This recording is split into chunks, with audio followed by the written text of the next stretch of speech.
पूर्णमेवावशिष्यते। ओम शांति शांति शांति।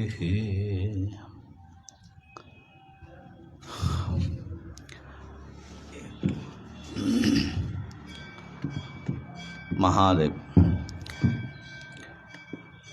185वां श्लोक चल रहा है।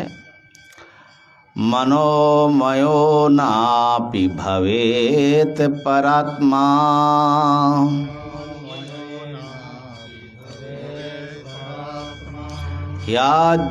ह्याद्यन्तवत्वात् परिणामि भावात्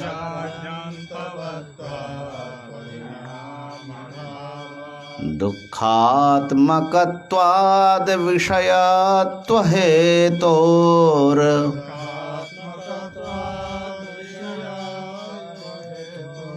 द्रष्टा हि दृश्यात्मतया न दृष्टः।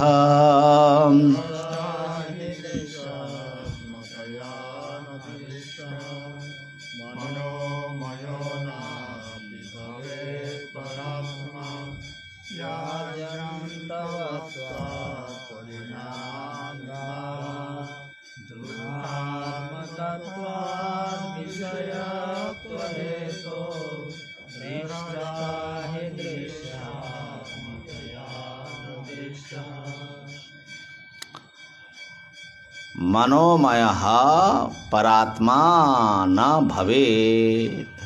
मनोमयः कौन सी विभक्ति लगी है?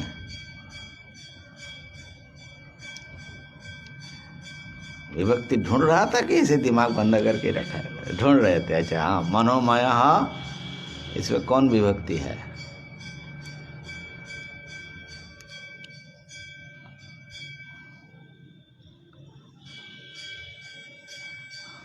प्रथमा का एक वचन है रामः। इस बार तो रामः भी नहीं बोला कि तो हम बत लगाते बिहारी जी की जगह पर। बत बोलने वाला नहीं, इसलिए वो भी नहीं बोले। तो मनोमयः विसर्ग ओकार हो जाता है संधि में ना। हम तो इसीलिए विसर्ग करके बता रहे थे ना आपको। अच्छा, मनोमयः माने कोशः, परात्मा, परम जो आत्म वस्तु है वो न भवेत।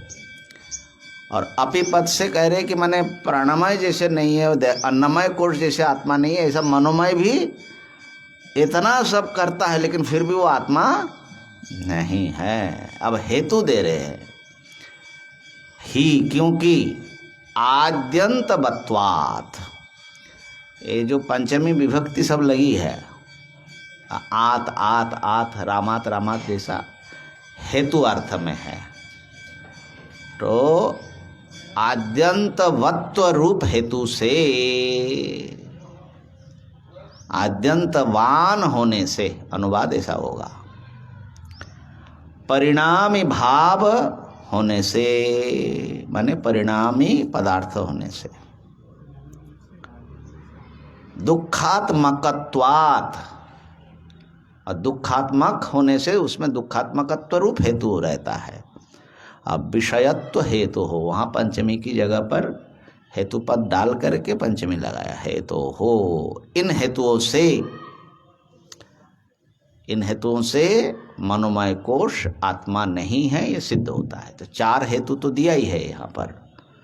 तो मनोमय कोश के भी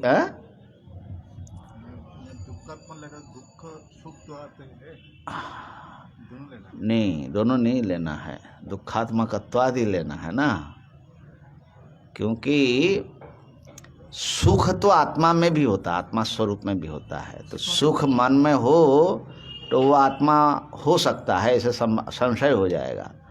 लेकिन दुख भी है तो इसका मतलब दुख तो कभी भी आत्मा का स्वरूप या धर्म नहीं। जो सुख पर आ रहे पहले उसका वो कर लो, पहले हेतुओं का विचार कर लो।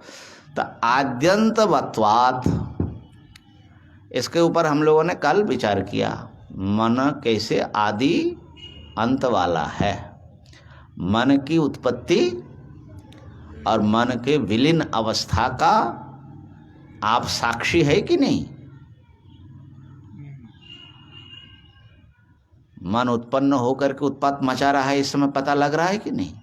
और जब सुषुप्ति आने लगेगी तो धीरे धीरे सब विलीन होकर के कहाँ चला जाता है, ये अनुभव में आता है कि नहीं?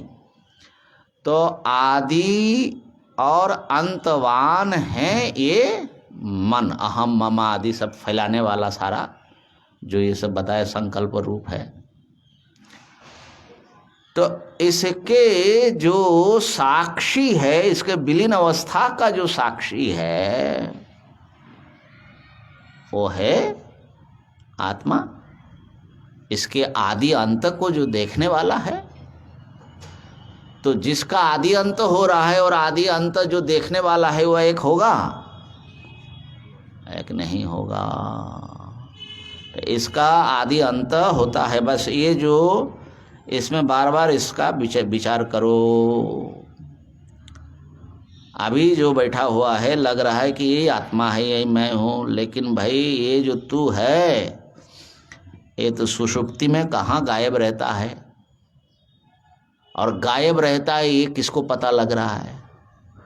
वहाँ पर जब आप ध्यान केंद्रित करेंगे तो थोड़ा थोड़ा अलगाव मनोमय कोश से अपना दिखने लगेगा। आद्यंतवत्व ये हेतु है। ठीक हो गया। अब दूसरा हेतु देख लीजिए, परिणामी भावात। परिणामी भाव माने परिणाम, विकार, परिणाम होने से मन बदलता रहता है कि नहीं? विचार बदल रहा है कि नहीं आपका निरंतर?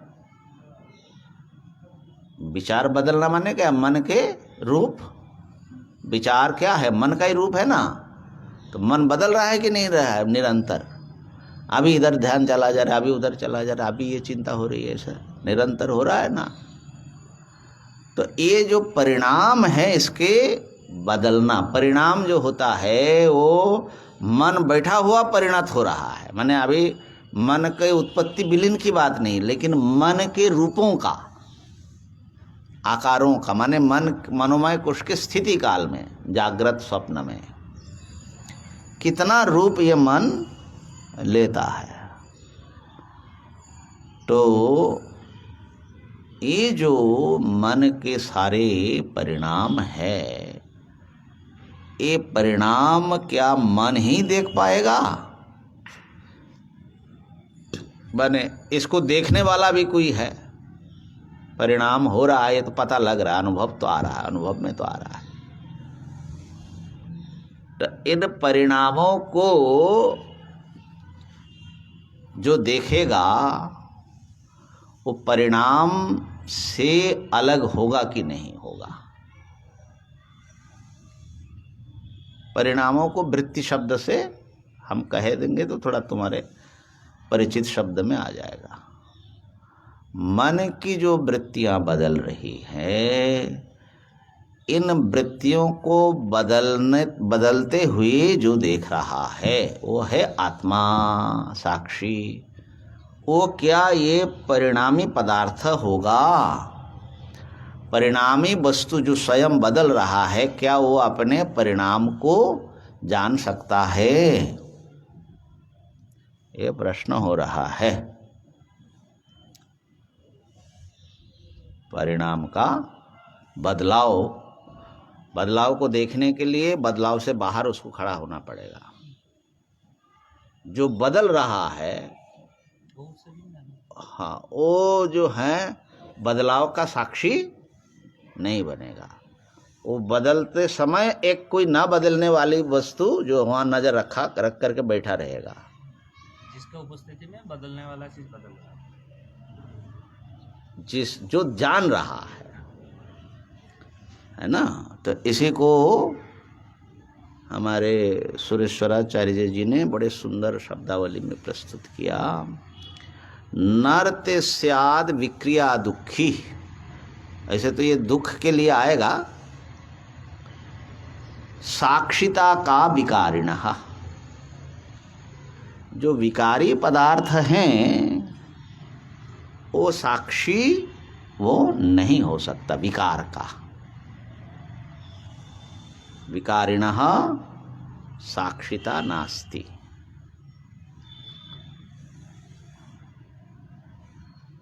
क्यों साक्षिता नहीं है? तो जैसे हम बहुत बार उदाहरण देते हैं कि नाव जो है एक के बाद एक दूसरा आ रहा है। गंगा जी में तट पर हम बैठे हैं,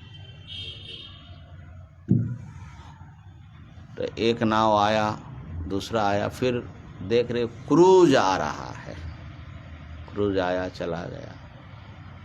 तो हम यदि किसी परिवर्तन में सवार है, परिवर्तनशील वस्तु का भीतर अगर हमारा स्वरूप होगा, तो क्रूज आने से पहले क्या क्या गया वो क्रूज में बैठा हुआ व्यक्ति को पता नहीं लगेगा, और उसके पीछे पीछे कौन आ रहा है वो भी पता नहीं लगेगा उसको। किसको पता लगेगा? जो क्रूज से बाहर किसी स्थिर भूमि पर खड़ा है, और वो जो है परिवर्तन से वो गुजर नहीं रहा है। जो गुजरने वाला है उसके साथ में वो गुजर जाए तो गुजरने का पूरा अनुभव होगा? नहीं होगा। और आपके मन में क्या चल रहा है आपको पता है। अब थोड़ी देर पहले की वृत्ति कहाँ चली गई, ये पकड़ने जाओ तो कहाँ मिलेगा भी नहीं। लेकिन वो वृत्ति फिर इसको कैसे देखेगा, इस वृत्ति को, वर्तमान वृत्ति को। और वर्तमान वृत्ति को कैसे पता लगेगा कि पुरानी वृत्ति ये थी? तो एक वृत्ति दूसरे वृत्ति को नहीं जान सकता। जान सकता है? कैसे जानेगा? माने वो जब दूसरी वृत्ति आई तो पुराना वृत्ति खत्म, तो वो देखेगा कैसे? और पुराना जो है वो जब थी, दूसरा तो आया नहीं, तो वो कैसे दिखेगा? तो लेकिन जो देख रहा है उसकी क्या स्थिति होगी? देख रहा है तो ये जरूर न तो वृत्ति के साथ आया न वृत्ति के साथ गया।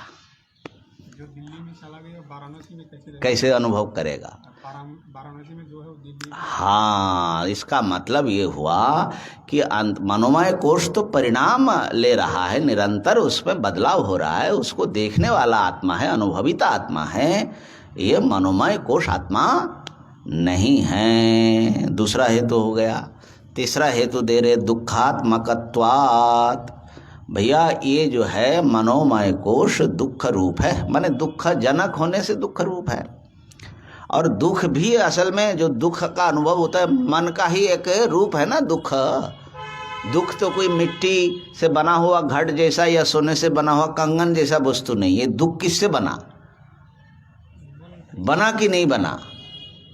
दुख उत्पन्न हुआ कि नहीं हुआ? हाँ, दुख उत्पन्न हुआ है तो उसका उपादान और निमित्त कारण होगा ही।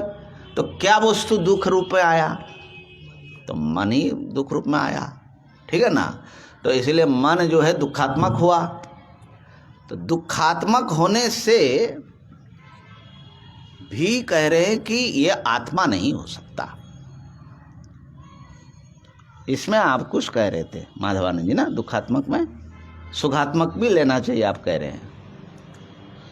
तो सुखात्मक हेतु से आत्मा से इससे ये आत्मा नहीं है ये सिद्ध करना मुश्किल हो जाए, क्योंकि आत्मा में भी सुख रूपता रहती है और वो नित्य है, स्वतः रहता है। हाँ, तो वो तो अलग होगा ना, परिणामी बता दिया। वो तो अलग हेतु, दुख को अलग हेतु बता रहा है ना, इसलिए हाँ आत्मा में तो नित्य ही रहता है। हाँ, नित्य ही रहता है।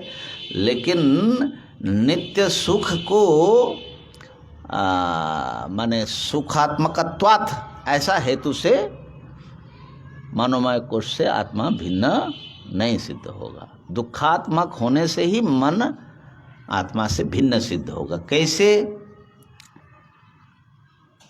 तो आत्मा कभी दुखात्मक नहीं हो सकता। क्यों? दुख जो होता है वो क्या होता है? दुख की परिभाषा पता है? प्रतिकूल वेदनीय। हाँ, आप क्या बता रहे थे? न वो तो बने उसके बाद दुख के साथ जो देश जुड़ा रहता है, लेकिन उससे पहले जो सूत्र है प्रतिकूल वेदनीयम दुखम। दुख कैसा है? एक ऐसा पदार्थ है, देखिए ऐसे किसी वस्तु का परिभाषा देना बड़ा कठिन है। जितना आप घुसोगे परिभाषा बड़ा माने वो तो महापुरुषों ने चलाया, इसीलिए हम लोग उस शब्द से व्यवहार कर लेते, नहीं तो स्वरूप को समझना। तो बोल रहे हैं कि दुख तो एक पदार्थ तो है, दुख पद से कहने वाली एक चीज है। बोले कैसा है वो? तो वो अनुभव में आता है, वेदनीय है वो। वेदना माने संवेदना, अनुभूति, उसका विषय है। लेकिन कैसी वेदना है? प्रतिकूल वेदनीयम। ऐसी वेदना है, ऐसे अनुभूयमान वस्तु है जिसको आने से ही व्यक्ति कैसा महसूस करता है, अरे क्या आ गया, इसको हटाओ। प्रतिकूलता, यही ना दुख है। दुख क्या है? अगर कोई व्यक्ति आ गया और आपको लग रहा है कि ये कब जाए, तो समझ लो कि वो क्या आया? दुख आया। माने वो दुख का कारण बन करके आया, तो दुख ही आया। और यदि कोई व्यक्ति आया और आपको ऐसा लग रहा है कि आओ भैया गले लग जाओ, रहो अभी कुछ और रहो, तो इसका मतलब है कि वो जो है सुख आया, अनुकूल वेदनीयम। ठीक है ना, यही ना है। तो दुख पदार्थ ऐसा है कि वो आते ही उसमें वो प्रतिकूलता नाम की एक वस्तु उससे संवेदना में, अनुभूति में, हमारी अनुभूति में घुस करके आती है। माने ये निकले कैसे, ये वृत्ति उसमें होती है, हेयता हो जाती है। टाइम क्या हो रहा है भाई? समय तो हो गया।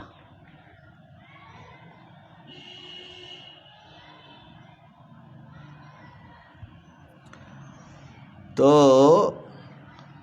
अच्छा, न्यायिकों ने भी बड़े सुंदर परिभाषा दिया है दुख का। न्याय सूत्र में वाधना लक्षणम दुखम, ऐसा कुछ है वहां का। मने दुख एक ऐसा पदार्थ है, वो उत्पन्न होते ही उसका जो है वो बाधित कैसे हो, ऐसा वृत्ति हमारी बनती है।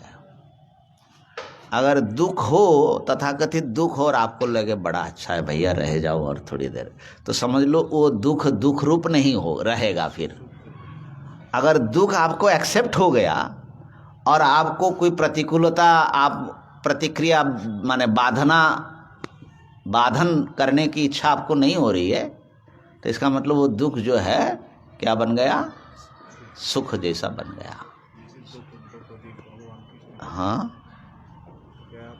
कुंती माता जो है, हाँ, विपत्तियों को मांगा।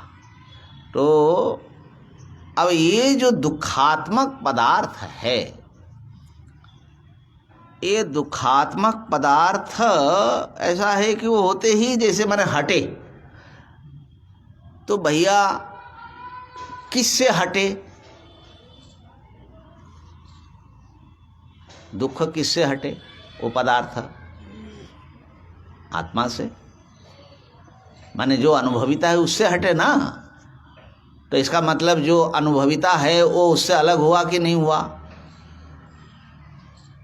माने दुखात्मक ही अगर हो आत्मा, तो दुख से हटने की कोशिश करेगा क्या? तो जब जैसे ही दुखात्मक है, तो इसका मतलब है कि दुख के कारण जो परेशान हो रहा है, ऐसा कोई एक चेतन सत्ता इस दुख से अलग मानना पड़ेगा कि नहीं मानना पड़ेगा? माने अभी शुद्ध आत्मा तक हम जा नहीं रहे, हम खाली जो व्यवहार के अनुभविता के मनोमय कोष तक ही पहुंच रहे हैं ना।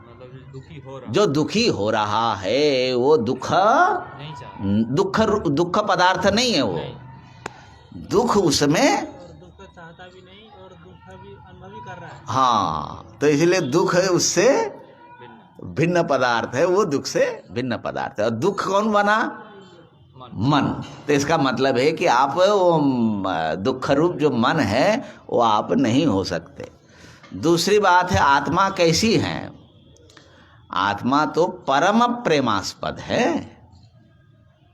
माने आत्मा में हमेशा ही प्रीति होती है ना? सबसे अधिक प्रेम और निरंतर प्रेम किससे करते हैं आप?